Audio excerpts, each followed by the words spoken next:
Hey everybody, this is Doug with Artfully Rogue, and welcome back. This week's video, we're going to take a look at the metal entryway gate that I built for a local client. I didn't really take a lot of video footage on the step-by-step process. It was kind of more sporadic, but you'll get the idea on how the gate was put together and how it was installed. For me, it was a little challenging for the type of lock that was being used on the gate. I'll explain more as we get into the video. So let's go ahead and get started. So I had the gate laid out on the table for quite a while. The aluminum cast pieces that you see there were actually just holding a place until I had the regular metal cast scroll pieces that I had ordered. Now, when you're welding cast to steel, one of the things that I found that really helps out is you heat the cast so that it's nice and warm, and you have to use a special type of electrode. Now I used what's called nickel 99, and it allows you to weld cast iron to mild steel. So that's what you're seeing here. Is the rod itself is mild steel, the scroll is cast iron, and then you knock off that slag, give it a quick wire brush, and then it's all shiny and pretty. So this particular gate had a little side gate, and the client wanted the ability to open up the gate to its maximum capacity.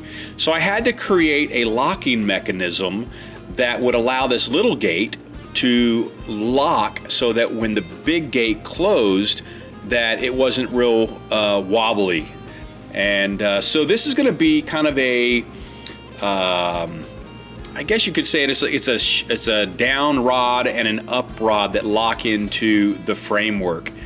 And once I got this piece welded in, I realized I need to take it back out.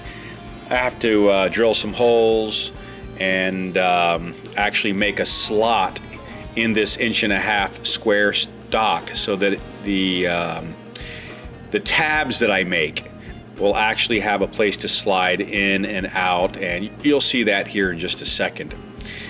The tabs, one's going to go upwards into the framework, and then one's going to go down into the concrete, so that locks off that small door. So these are just the tabs that I'm grinding up right now. What I'm going to do is each tab is going to get welded to a rod. So this one is going to say the up rod, and then the other tab is going to be to the down rod. Now where the nut and bolt are, that's where, say, a padlock would go. And of course my welding table is flammable, which makes life a little bit more interesting. Hey, you know, I live life on the edge, just the way I roll. Kind of clean up those welds a little bit. Now it's a matter of trying to fit everything into place. So there's that 1.5 inch piece that I was using.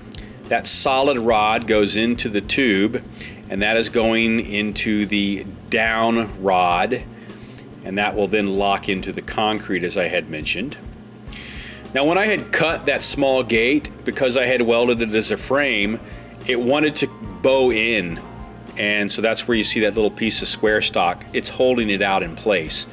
I had to come up with a design alteration to keep that outside framework from bowing in, and I'll show you that probably in the next video. So I'm putting a little tab to close up that 1.5 inch to keep all the components of the locking mechanism inside and basically away from the weather as much as possible, and so nobody can actually get to them. So now I'm going to flip this beast over, and yeah, man, it was heavy. So flip it around, put it back on the table, and the locking mechanism that I used on this is an electromagnetic lock. And so the idea was the client wanted a remote, but also wanted the access to be able to put a button inside the house. So this is the electromagnetic lock being put into position. I had to make that mounting plate, and then this is the metal bracket that will attach to the door. So when the door is open and then it closes and it hits the electromagnetic lock. I'm gonna go over that lock in another video because, man, that was just a challenge. I've not worked with those before, and so it was a bit challenging for me, especially since I'm colorblind, and there was a lot of wires that I had to deal with. Luckily, my daughter helped out and labeled all the wires for me. So I'm just putting this mounting bracket into place, getting it all screwed in. And I actually did thread all of these little holes so that it was nice and secure. Now I'm just adding on the top scroll piece. This is just kind of more of a decorative piece to finish off the top of the gate. You'll see that kind of in the end of the video. And of course, you know, I got to put a quick coat of paint to cover up all the steel. This is a combination primer and color.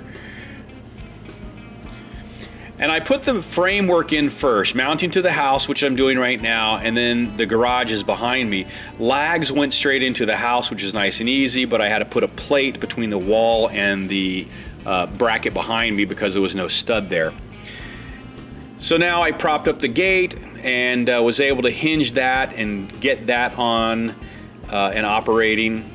Again, in the next video, I'm going to go over how I installed the lock on this gate.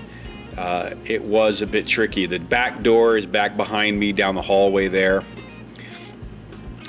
Job's done and gate works. I was super happy. And hey, if you like the video, give me a thumbs up. If you haven't subscribed, then do me a favor and go ahead and hit that subscribe button. And if you have a little extra time, go ahead and check out some more of my videos.